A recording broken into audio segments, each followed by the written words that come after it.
नमस्कार। आज हम एक बहुत ही दिलचस्प पौराणिक व्यक्तित्व की कहानी में थोड़ी गहराई से उतरे हैं। हाँ, जिनका नाम अक्सर हम सुनते हैं कथाओं में, पुराणों के साथ, श्री सूत्र रोमहर्षण जी। बिल्कुल। और उनकी पूरी यात्रा, उनके जीवन दर्शन को शायद एक श्लोक है जो बहुत खूबसूरती से बताता है। आलोद्य सर्वशास्त्राणि विचार्य पुनः पुनः इदमेकम सुनिष्पन्नम ध्येयो नारायण सदा। हाँ, ये श्लोक तो जैसे उनकी जीवन का सारी है। इसका मतलब बहुत गहरा है कि भाई सारे शास्त्रों को खूब मथो, बार बार सोचो, विचारो, और आखिर में एक ही बात समझ आती है, एक ही सच सामने आता है कि हमेशा नारायण, परमात्मा, बस उन्हीं का ध्यान करना चाहिए। सही बात है। ये सिर्फ एक लाइन नहीं, ये तो उनके पूरे जीवन का, उनके ज्ञान और भक्ति के रास्ते का प्रतीक है। बिल्कुल।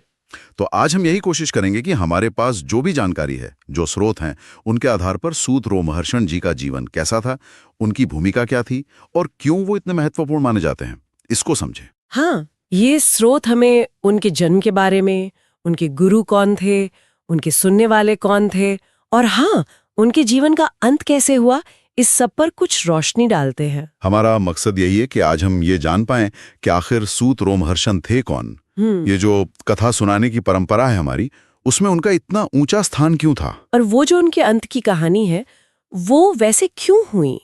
ये सवाल हमें उस समय के भारत के ज्ञान, परंपरा और समाज के बारे में भी काफी कुछ सोचने पे मजबूर करते हैं। तो चलिए शुरू करते हैं इस यात्रा को। कहानी की शुरुआत जाहिर है सूत रोमहर्षण जी के परिचय से ही होती है। हाँ, नाम से ही पता चलता है वो सूत जाति के थे। पर शायद इससे भी ज्यादा बड़ी बात यह है कि वो भगवान वेदव्यास जी के बहुत ही प्रिय शिष्य थे, बहुत खास शिष्यों में से एक। बिल्कुल, जैसा वो श्लोक भी कह रहा था, उनका जीवन पूरा ज्ञान और ईश्वर भक्ति के ही इर्द गिर्द घूमता था। और सोचिए, वेदव्यास का शिष्य होना ये कोई छोटी बात तो नहीं थी। अरे बिल्कुल नहीं। व्यास जी मतलब वेदों को व्यवस्थित करने वाले, महाभारत पुराण रचने वाले, वो तो ज्ञान के महासागर थे। और उन्होंने न सिर्फ रोमहर्षण जी को सारे पुराण पढ़ाए, बल्कि उन्हें ये एक खास आशीर्वाद, एक अधिकार भी दिया कि तुम ही सभी पुराणों के आधिकारिक वक्ता बनोगे। अच्छा, मतलब व्यास जी ने कथावाचन के लिए उन्हें अपना उत्तराधिकारी जैसा चुना। हाँ, कह सकते हैं। ये बहुत बड़ी जिम्मेदारी थी और बहुत बड़ा सम्मान भी। ये सिर्फ ज्ञान देना नहीं था, ये उस ज्ञान को सही तरह से, सही भावना से आगे बढ़ाने की जिम्मेदारी देना था। पुराणों को लोगों तक पहुंचाने का एक पवित्र काम सौंपा गया था उन्हें। तो उनका सभी पुराणों का ऑफिशियल कथावाचक माना जाना ये दिखाता है कि व्यास जी को उन पर कितना गहरा विश्वास था। और लगता है कि रोमहर्षण जी ने ये जिम्मेदारी निभाई भी पूरी ईमानदारी से।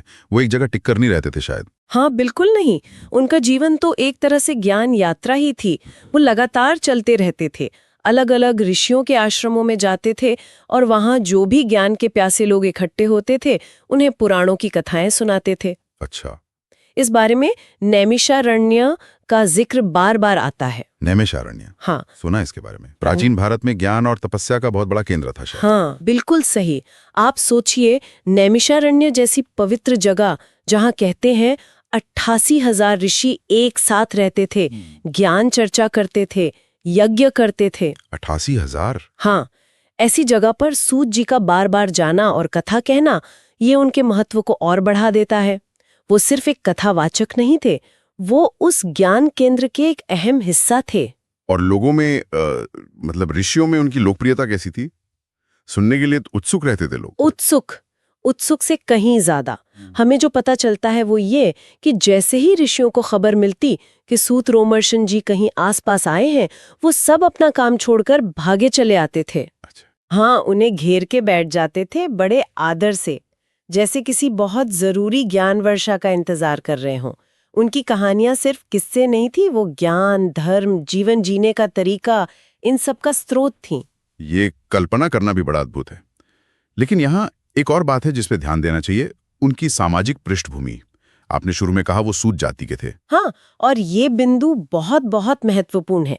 अगर हम पारंपरिक वर्ण व्यवस्था को देखें तो सूत जाति को ब्राह्मण या क्षत्रिय से अलग माना जाता था। पर इसके बावजूद, जैसा कि हमें स्रोतों से पता चलता है, उनके ज्ञान की वजह से और क्योंकि वो पुराणों के अधिकृत वक्ता थे, नैमिषारण्य के वो सभी 88,000 ऋषि, हाँ, जिनमें बड़े बड़े ज्ञानी, तपस्वी सब शामिल थे, वो उनका बहुत ज्यादा आदर करते थे। आदर मतलब किस हद तक? सिर्फ बातों में सम्मान था? नहीं, सिर्फ बातों में नहीं, यहाँ तक लिखा है कि उन्हें ऊंचे आसन पर, व्यास गद्दी पर बिठाया जाता था। व्यास गद्दी पर? हाँ, और कथा शुरू करने से पहले उनकी पूजा तक की जाती थी।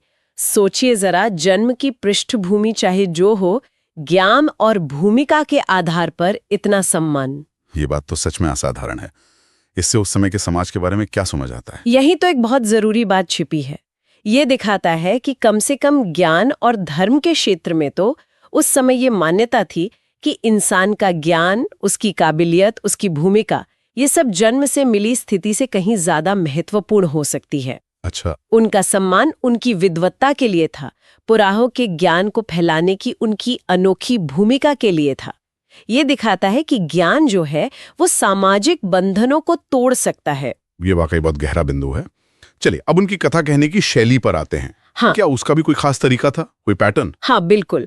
उनकी कथा कहने की एक बहुत ही व्यवस्थित और कहूंगी सम्मानजनक प्रक्रिया थी। ऐसा नहीं कि बस आए और बोलना शुरू कर दिया। उनकी शैली में विनम्रता थी, एक व्यवस्था थी और सुनने वालों के लिए सम्मान था। सत्कार करते थे, हालचाल पूछते थे। अच्छा। ये एक तरह से माहौल को सहज बनाने का, सबको जोड़ने का तरीका था। फिर वो बड़ी विनम्रता से पूछते थे, हे ऋषियों, आज आप कौन सी कथा सुनना चाहेंगे? अरे वाह, तो सुनने वाले अपनी पसंद बता सकते थे? हाँ, पर एक शर्त के साथ। अक्सर होता ये था कि शौनक जैसे कोई बहुत बुजुर्ग और सम्मानित ऋषि सबकी तरफ से सवाल पूछते थे। ठीक है। लेकिन सवाल पूछने के साथ ये शर्त जुड़ी होती थी कि सवाल पौराणिक हो, यानी उसका संबंध पुराणों के ज्ञान से ही हो। अच्छा, मतलब विषय पर ही केंद्रित रहना। बिल्कुल, ताकि चर्चा मुख्य विषय पर रहे, ज्ञान की गंभीरता बनी रहे। ये भी एक तरह का अनुशासन था। सही बात है। और जब सवाल पूछ लिया जाता था, तब सूत जी का जवाब देने का तरीका कैसा होता था? उनका जवाब देने का तरीका भी उनकी विनम्रता और अपने ज्ञान के प्रति ईमानदारी दिखाता था। सबसे पहले वो पूछे गए सवाल की तारीफ करते थे। कहते थे, आपका ये सवाल बिल्कुल पौराणिक है, लोगों का भला करने वाला है। सवाल पूछने वाले को सम्मान देना। हाँ, और फिर बहुत ही विनम्रता से कहते कि इस विषय में उन्होंने जो कुछ भी अपने गुरु भगवान वेद व्यास जी से सुना है, वही वो जैसा का तैसा सुना रहे हैं। अच्छा, मतलब ज्ञान का क्रेडिट खुद नहीं लेते थे? कभी नहीं, हमेशा अपने गुरु का स्रोत का जिक्र करते थे। ये दिखाता है कि गुरु शिष्य परंपरा में उनकी कितनी गहरी आस्था थी। वो खुद को ज्ञान बनाने वाला नहीं, बल्कि सिर्फ उसे आगे पहुंचाने वाला मानते थे, एक समर्पित वाहक। ये विनम्रता तो गजब की है। गुरु के प्रति इतना सम्मान। बिल्कुल। और आखिर में कथा शुरू करने से पहले वो सभी सुनने वालों से आग्रह करते, अब आप सब सावधान होकर सुनिए। ये सुनने वालों को मानसिक रूप से तैयार करने का तरीका था, कथा के महत्व को बताने का। इसके बाद ही वो विस्तार से पूरी सच्चाई के साथ, जैसा उन्होंने व्यास जी से सुना था, वैसा ही कथा सुनाते थे। और स्रोत ये भी बताते हैं कि वो लगातार भगवान की लीलाओं का कीर्तन करते रहते थे। शायद ही उस युग में उनसे बढ़कर कोई भगवान नाम का कीर्तन करने वाला रहा हो। उनका पूरा जीवन ही ज्ञान और भक्ति का संगम था। इतना सम्मान, इतनी विद्वत्ता, इतना समर्पित जीवन। ऐसा लगता है कि उनकी कहानी तो बस चलती रहनी चाहिए थी। लेकिन जैसा पुरानी कथाओं में अक्सर होता है, हाँ। कहानी में एक अचानक और दुखद मोड़ आता है। हाँ। उनका अंत वो काफी नाटकीय ढंग से हुआ। हाँ, ये उनके जीवन का एक बहुत ही चौंकाने वाला और थोड़ा विवादित हिस्सा भी है। ये घटना तब हुई जब भगवान श्री कृष्ण के बड़े भाई बलराम जी, हाँ, वो अपनी तीर्थ यात्रा पर थे और घूमते घूमते नैमिषारण्य पहुंचे। अच्छा, तीर्थ यात्रा में नैमिषारण्य आना तो स्वाभाविक है। फिर क्या हुआ ये कि जिस समय बलराम जी वहां पहुंचे, उस समय सूत रोमहर्षण जी व्यास गद्दी पर बैठे थे। व्यास गद्दी पर? हाँ, मतलब व्यास जी के लिए जो ऊंचा आसन होता है, उस पर विराजमान थे और ऋषियों को कथा सुना रहे थे।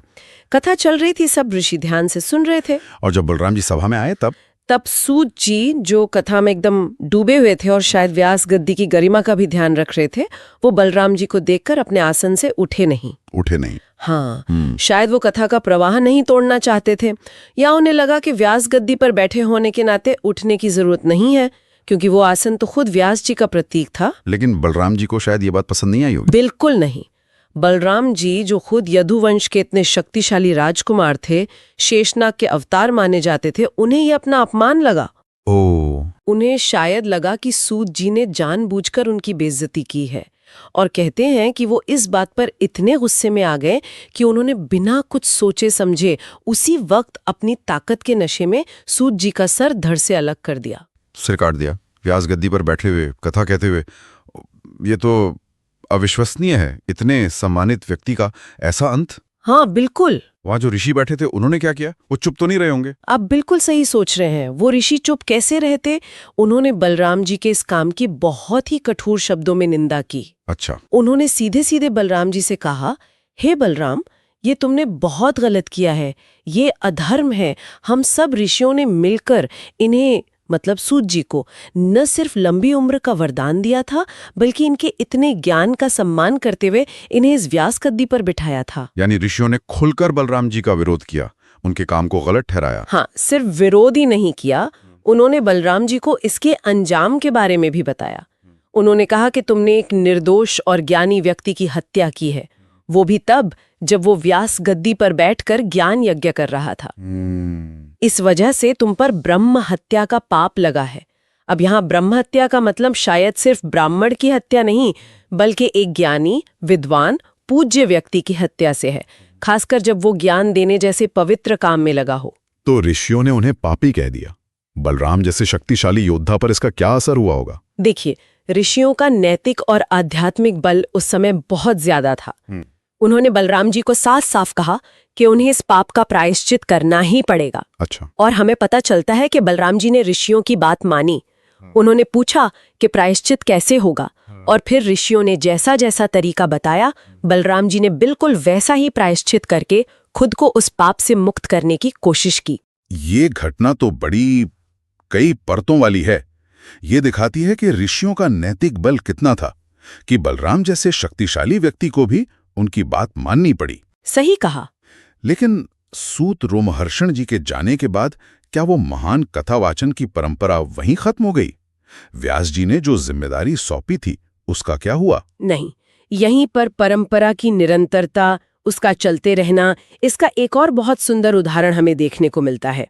ज्ञान की वो धारा रुकी नहीं। अच्छा। सूत रोमहर्षण जी के दुखद निधन के बाद नैमिषारण्य के उन्हीं ऋषियों ने मिलकर ये फैसला किया कि कथा सुनाने की ये जरूरी परंपरा जारी रहनी चाहिए। तो फिर व्यास गद्दी किसे दी गई? कौन बना अगला कथावाचक?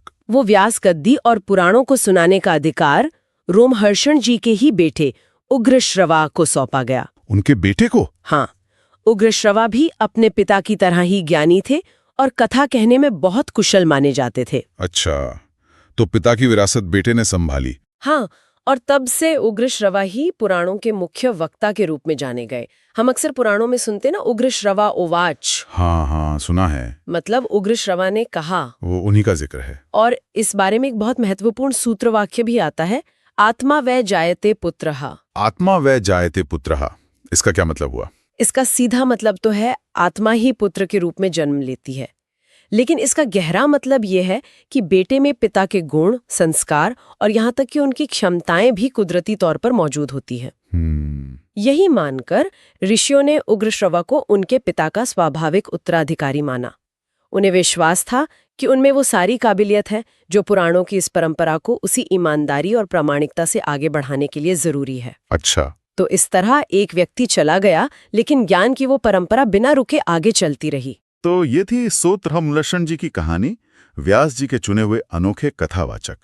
अपनी सामाजिक पृष्ठभूमि के बाद भी उन्हें ऋषियों से बहुत सम्मान मिला। उनकी कथा कहने की एक खास, विनम्र और गुरु को समर्पित शैली थी। उनका अंत अचानक और दुखद हुआ, जो शायद सत्ता और ज्ञान के बीच के तनाव को भी दिखाता है। सही। पर सबसे जरूरी बात यह है कि ज्ञान की वो मशाल बुझी नहीं, उनकी विरासत उनके बेटे उग्रश्रवा के जरिए आगे बढ़ी। बिल्कुल सही कहा आपने। ये पूरी कहानी हमें पुराने भारतीय समाज और संस्कृति के कई जरूरी पहलुओं से मिलाती है। बिल्कुल। ये ज्ञान का महत्व दिखाती है, गुरु शिष्य परंपरा की पवित्रता दिखाती है, और कथा सुनाने की जो हमारी इतनी समृद्ध वाचिक परंपरा है उसे उजागर करती है। हाँ। ये दिखाती है कि कैसे खास ज्ञान और जरूरी भूमिका इंसान को सामाजिक बंधनों से ऊपर उठाकर सम्मान दिला सकती थी, जैसा सूत जी के साथ हुआ। बिल्कुल। और ये भी दर्शाती है कि परंपराओं को जारी रखने को कितना महत्व दिया जाता था। ये पक्का किया जाता था कि ज्ञान का प्रवाह पीढ़ी दर पीढ़ी बना रहे, जैसा उग्र श्रवा के जरिए हुआ। वाकई एक कहानी जिसमें ज्ञान है, सम्मान है, भक्ति है, परंपरा है, ड्रामा है और निरंतरता भी है, सब कुछ है। ये सिर्फ एक पुरानी कहानी नहीं, इसमें कई गहरे सबक हैं। हाँ बिल्कुल। और जाते जाते सुनने वालों के लिए एक सोचने का बिंदु छोड़ जाते हैं। हाँ, ये जो घटना हुई, बलराम जी जो स्थापित शक्ति, राजसी बल, अवतार का प्रतीक थे, और सूत रोमहर्षण जी जो व्यास गद्दी पर बैठकर ज्ञान, परंपरा और गुरु से मिले अधिकार का प्रतिनिधित्व कर रहे थे, उनके बीच जो हुआ, क्या वो सिर्फ एक अचानक आए गुस्से का नतीजा था, या ये स्थापित सत्ता बलराम और ज्ञान एवं परंपरा से मिले नैतिक अधिकार व्यास गद्दी पर बैठे सूत जी के बीच जो कभी कभी एक गहरा और जटिल तनाव उभरता है, उसके बारे में भी कुछ इशारा करती है? अच्छा सवाल है। इस पर सोचा जा सकता है कि समाज में इन दो ताकतों, शारीरिक या भौतिक बल और ज्ञान के बल के बीच संतुलन कैसे बनता है और कभी-कभी कैसे बिगड़ जाता है।